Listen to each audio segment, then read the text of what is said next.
lolaa lubbuu nam sagalee galaafachuu himan.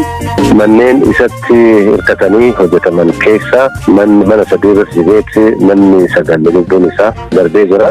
Keenya naannoo Isiyooloo yoo xiqqaate namni lama ajjeefame. Nyaapan warri gargaarisa kalee galgala biyyannum kana akkanuma harkaan qabdi nama iddoo jiru amma sanaallee reefii tokkoon garumisii jiru. Arbii keenya irraa Itoophiyaa seenee maaliif gammachuu guddaa uume?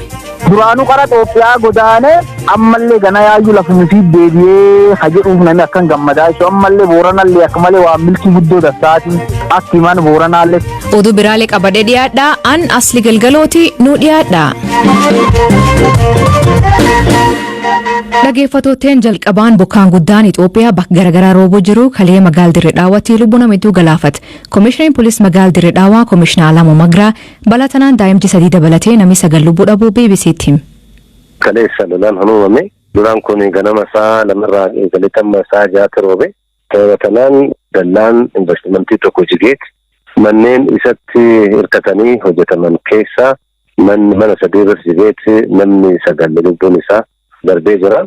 Namoota kana keessa daa'imman yookaan ijoolleen xixiqqoon nama 3 daa'ima haraasii ji'a 3 daa'ima waggaa 2 fi daa'ima waggaa 5 fi namoonni gurguddaa immoo nama 6 walumaa galatti namni 9 rakkoo rooba kanaatiin du'anii jiran jechuudha. Dallaan sun qulqullinni isaa akkam ture? Ijaarsi isaa akkam ture? Namoota lubbuun isaanii dhaban kanaaf eenyutu amma itti gaafatama? Ijaarsa kanaan wal qabatee. Tokkoffaa dallaan kun investimentiidhaaf galleeffame. Egaa yeroo dheeraadhaaf investimentiin keessi isaa hin hojjetamne. Sababa kanaan lolaan bahuu dhabuu danda'a. Kana ganaa waan qorannu gimbiin yookaan immoo dallaan kun bishaan garmalee waan irratti hojii ta'eef sababa kanaan diigamuu danda'a. Qulqullinni isaa ilaalchisee ganaa waan ogeessan qorannu hin qabnu. Gama biraatiin immoo namoonnis manneen achitti ijaaran kuni lafti yookaan wannoon investimentiidhaan naannoo jiru. Garuu immoo namoonni mana kanatti daa'effatanii ijaaran kun ayyama qabaatanii sadarkaa magaalaatiin kennaniif osoo hin ta'in namni yeroo mana rakkatu akkasumatti deemee dallaatti hirkatee kan hojjete itti gaafatamummaan isaa ammaaf kana jennee hoo ibsuu baanellee qorannee yeroo irra geenyu sababa kanaaf kan ta'e immoo gaafatamuun isaa lolu jechuudha.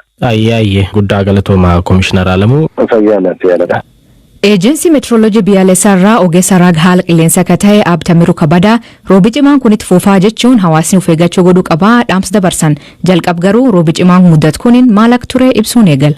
Dirreedaa irratti roobni hangaan miilimeetirii 82 roobe manneen irratti ogeessi gagaachuun lafaa uumamuudhaan lubbuu namaa irratti akkasumas qabeenya irratti miidhaan gaheeti kan mul'ate. Mee akka dhaabbata keessanitti roobni cimaan uumamuu isaatiin dura akeekkachiisa namni akka ofirraa eeggatu laattanii turtanii?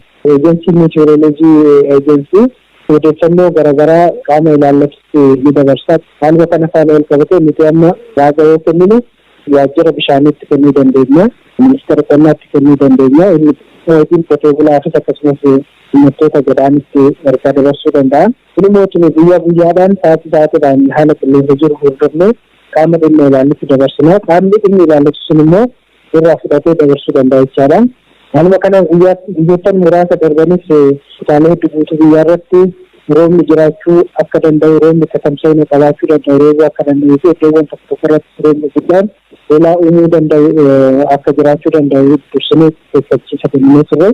Dhiyeessii raaga kanarratti jechuudha. Gamuma haala amma dura barameen karaa TV fi raadiyootiin immoo sooshaal miidiyaa kana fa'aarratti Facebook, Twitter fa'aa raaga kana ni dhiyeessitu moo? Raadiyoo fi televezyiinii qofarratti miti kan hin beekne amma telegiraamiin jira, feesbuukiin jira, sooshaal miidiyaan garaagaraa jira. Kanaafuu isarraa argachuu ni danda'ama jechuudha.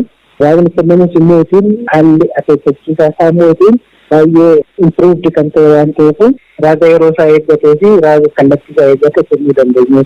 Gara fuulduraatti yoo guyyoota itti aananitti roobni cimaa kan balaa qaqqabsiisuu danda'u garamfaatti eegamaa hawaasni immoo of eeggannoo akkamii godhuu qaba kan jedhu gabaabbinaan mee? Waqtii amma keessa jiru kun xumura arfaasaati. Xumura arfaasaa kana keessatti immoo kan mul'atu haala qabatamaa biyya keenyaatiin yoo ilaallu qilleensi jiidha qabeessi kutaalee baharraa gara lixa guutuu biyyaa irratti shiiftii gochaa jiran. Keessumattuu kutaalee giddugalaa fi kibba akkasumas baha biyyattii irratti caalmaa xixiqqina agarsiisuudhaan iddoowwan kanarratti dhumessa darbee ciina qabaachuu danda'urraa roobni guddaan lolaa uumuu danda'us uumamuu akka danda'udha kan eegamu. Kanaafuu hawaasni qalqala irra deebi'anii jiran akkasumas immoo sululaa fi dhimmoota irra jiran of eeggannoo barbaachisaa ta'e jechuu akka qaban dhaamsa kan dabarsinu.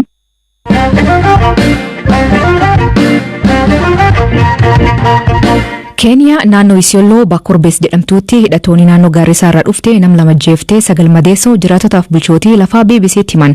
Rakkoo nageenyaa ta'e deebiin naannoo mudatu lubbuun nama hedduu galaafattee horii hedduun saamamuu mootummaan ibsaa ture. Jidabree namni 4 poolisii dabalatee naannumtanaatti ajjeefame. Jiraataan Keenyaa Abnuura Dheeraa haal ture akkanaan hima. Yaaban warri gargaarrisaa kalee galgala biyyannum kana akkanuma harkaan qabdi nama du'ee jira nami lama. Amma sanaallee reefi tokkin garumisii jira. Ammutan dhibillee reefa qarnu tokko see kaan lamechuu jiran. Tokko yaa'u fuunee dhufe awwaale. Nam sagaliin madaa'e. Nami sagalaan madaa'e cuftiin sibitaalisiyootiif kameeruu ciisa. Warri suniin warrum horii ufii tiffaat horii kee jira kan warri kuniin haadhe. Ibiddaallee ibiddi gugurdaa callaan haati. Ibiddi bommaa. Addereema jaldeessaa ta'ummata Isiyooloo bakbuutu rakkoo tanaa pireezidantii biyyaa Uhuru Kenyaataaf hoogganoota nageenya itti himanuullee furmaata maatuun argannee jette. Dhiyeen kana warra jiiranii kenna kanaatti akka nu haadhuu jira. Warri kun garsadii nu haadha. Gara wadiyaa westiitillee dogoodii nu haadhuu jira. Andeen gara Isiyooloo Saawudii kallee Obliyaanaa fi ammallee warkaan dhibbeetti itti garam kaabutu waaqadhaan kana. Guyyaa dheengaddaatiif kaleellee cufaa bommaan nama haati dhibee jiru sirkaalillee ni agarra lafsuun waraansuun dheetaa achi yaa'uuditi. Toostirees akkana kanaatti harkanuu qaba. Warri lafti fulaan itti walaadhuu jiran kunini kinaan gubbatti korbees jedhani. Korbeessaan warri booran keessa baasee fudhate. Attiin dursuniin dirxibee jira eskoot jedhani. Fulaan amma itti nam fixan tunini boodanii Gaarrisaa kiiloomeetira 150. So warri lafa korbees fudhatee eskoot fudhatee amma rabsuuf kina fudhachuu fedha. Gara Isiyooloo Saawudii kan dhibii gara jalaatiin kuttooka garbutulaa 6 kiiloomeetira garbutulaa irraa fula tokko jirkaan bisa makki warri maqaa baasee booranii uchannedha. Kuttooka uchanna bakka Eldeeraa bakka waacuu kas moddogaashee waltajjan laftan cufya fudhate. Nam tokko boorana keessatti hin agarta. Taanillee dhibii guddaanii warri lafa hojja dhufee tikatu akka keessummaan dhufu akka qottumaa dhufee chiif keessa qoratee dabkan yaa himne guyyaa cuf sirkaaliitti himna bakka pireesidentiillee guyyaa dhibiinu akka wartiim kaawuntii taana riba Isiyooloo marsabee dhanneen dhibkan cuf himan dhibii keen fulaan argatee of jibbaanne. Karaa cufaan yaayyuu warkan nagaa barbaannuuf jibbaan karaa cuf karaa beektanamii beekta nagaa barbaaduuf dassuun barbaaduuf cufyaa dadhabnee of jibbaanne. Wanni kuniin olkii marra bisaaniitiiniti. Warri kuniin olkii warri qabu olkii lafa qaba. Laftan irreen fudhachaa nurra qabdi. Qabeen guddaa qabanii warri kun waan kan dhaabbataan uffatee irreen lafteen fudhachuu fedhaa jennee himne. Sirkaaliillee hojja rabbi sodaatee dhugaa argee ammoo wanni warri dubbitee inni fuunee fi yoo nu waan kan jenneeni artiyaanu warri ufir deebi'ee dhufee gumboo baasee warra wayi kennee dubbitee taan labbuusan. Nu amma du'a jireen jirra yoo jatti dhuga feeti.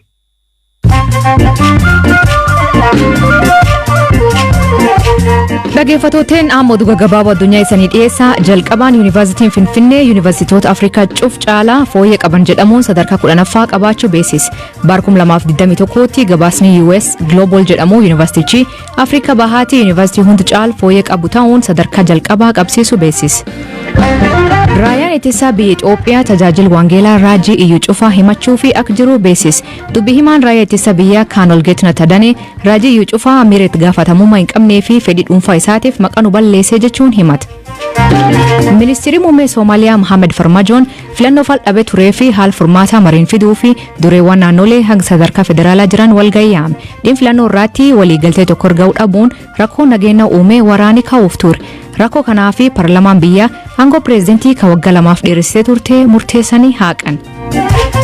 Abbaan alangaa Firaans galmee himannaa qondaaltota waraan Firaansii duguuga sanyii Tutsi waraan bara 1994 raawwateen wajjin hidhata qaban akka daancitu gaafate. Qorataan yakkaa loltoota Firaansii nagaa eegumsaa fi garasii bobbaafaman dhimmicha wajjin hidhata qabaachuun raagan agarsiisin jiru jedhu. Ministeerri muummee Indiyaa Narendra Moodiin waa'ee COVID-19 dhiisanii filannoorraa xiyyeeffachuu isaatiif filannoo geggeessaa jiran irratti kutaa biyya murteessituu keessatti mo'atama. Narendraan kan biyyattii kooronaavaayirasiin dararamaa jirtu filannoorraa xiyyeeffachuu isaatiif guddoo qeeqama. Indiyaa namni guyyaatti kooroonaan qabamu 300,000 gahe.